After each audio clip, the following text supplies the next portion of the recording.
and welcome to today's special episode of Joyful Parenting Podcast, where we dive into vibrant and joyful celebration of Ganesh Chaturthi. I'm Swati Gupta and I'm so glad you're joining me today as we explore the rich traditions, fascinating stories, and fun activities that make this festival one of the most beloved festivals in India. Ganesh Chaturthi is the time of great joy, devotion, and togetherness. It's a festival where families come together to welcome Lord Ganesha into their homes, seeking his blessings for wisdom, prosperity, and the removal of obstacles. Today, we will not only share some wonderful stories about Lord Ganesha, but also talk about how you and your family can celebrate this festival in meaningful and fun ways, especially with your little ones. So let's get started. First, let's dive into the magical world of mythological stories about Lord Ganesha. These stories have been passed down through generations and are filled with lessons of wisdom, devotion, and love. One of the most popular stories is about the birth of Ganesha. It is said that goddess Parvati created Ganesha from clay and breathed life into him. She asked to stand guard while she bathed. When Lord Shiva's Parvati's husband returned home, Ganesha, who did not know him, stopped him at the door. In anger, Shiva shivered Ganesha's head. When Parvati saw what had happened, she was heartbroken. To console her, Shiva promised to bring Ganesha back to life. He instructed his followers to bring the head of the first living being they found.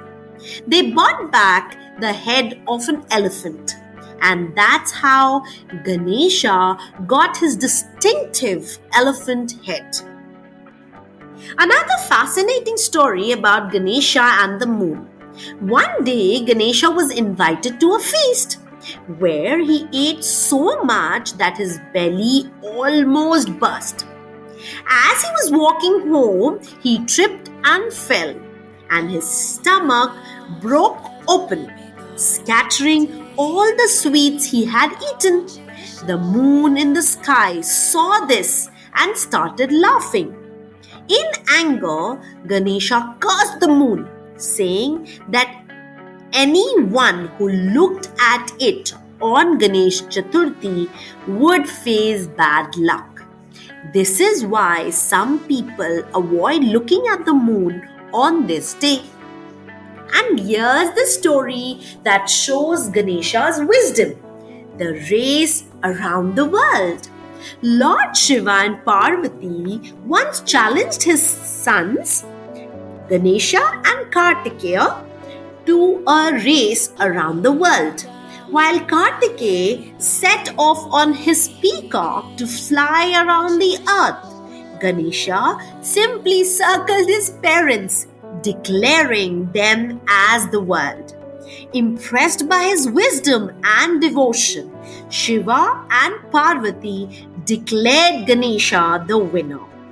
These stories remind us that true wisdom lies in seeing the bigger picture and that devotion and love are more powerful than physical strength. Now let's understand how can we celebrate Ganesh Chaturthi. Ganesh Chaturthi is celebrated with great enthusiasm, and there are many beautiful traditions associated with this festival. Traditionally, families bring home a Ganesh idol which they worship for several days, with rituals like aarti, singing bhajans, and offering sweets like modaks, which is Ganesha's favorite. The festival culminates with a Visarjan, where the idol is immersed in water, symbolizing the cycle of birth and death, and reminding us the importance of life. But in recent years, there have been growing awareness about celebrating Ganesh Chaturthi in an eco-friendly way.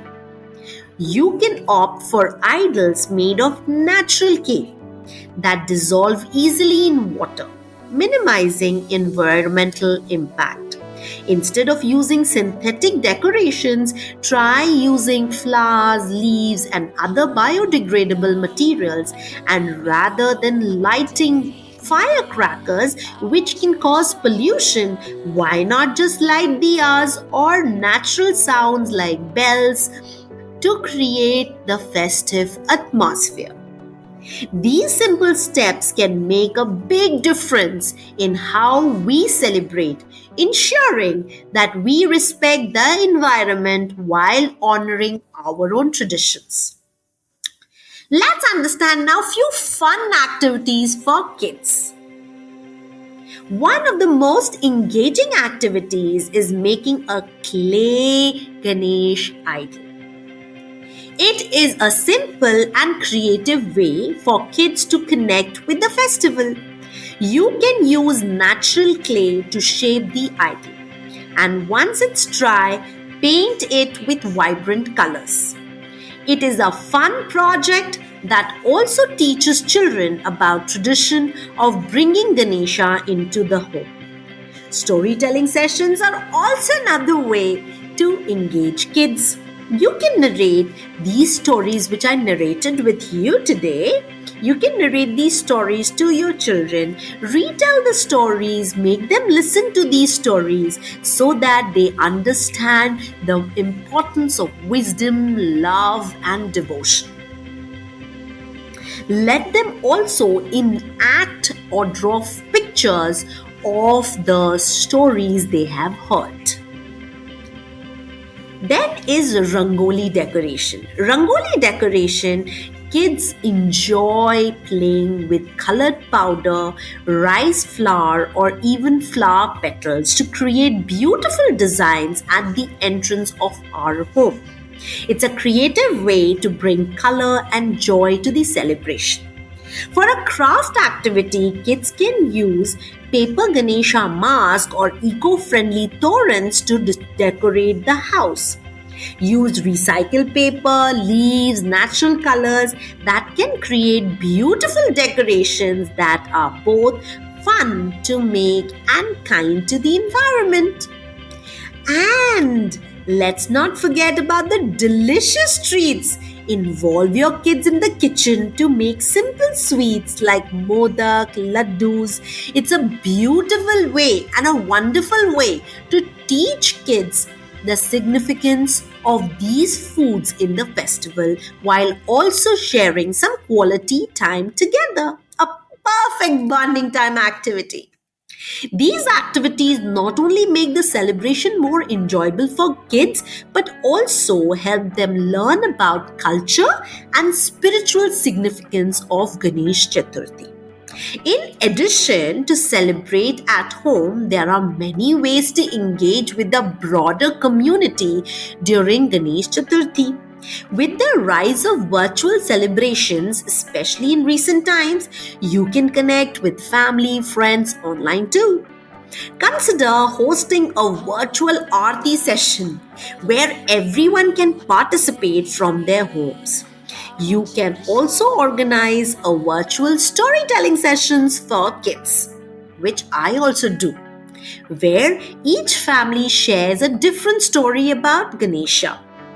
Another beautiful way to celebrate is through the act of charity.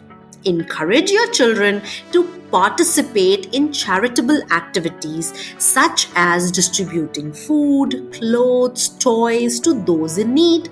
This not only embodies the spirit of Ganesha's compassion but also teaches children the importance of giving back to the community. Ganesh Chaturthi is not just about the rituals, it's about coming together, sharing joy, and spreading positivity.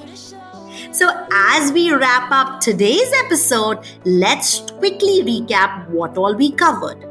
We explored the fascinating stories of Lord Ganesha, learned how to celebrate Ganesh Chaturthi in both traditional and eco friendly ways, and shared some fun activities that kids can enjoy during this festival. I hope this episode has inspired you to celebrate Ganesh Chaturthi with joy, creativity, and a deeper connection to its cultural roots. Whether it's through storytelling, crafting, or simple spending time with loved ones, there are so many things to make this festival special. So, before we sign off, I would love to hear from you. How do you plan to celebrate Ganesh Chaturthi this year? Do you have any special tradition or activities that you would like to share? Reach on to us at parenting underscore Swati on Instagram and let's keep the conversation going. Thank you for joining me in this journey into the heart of Ganesh Chaturthi.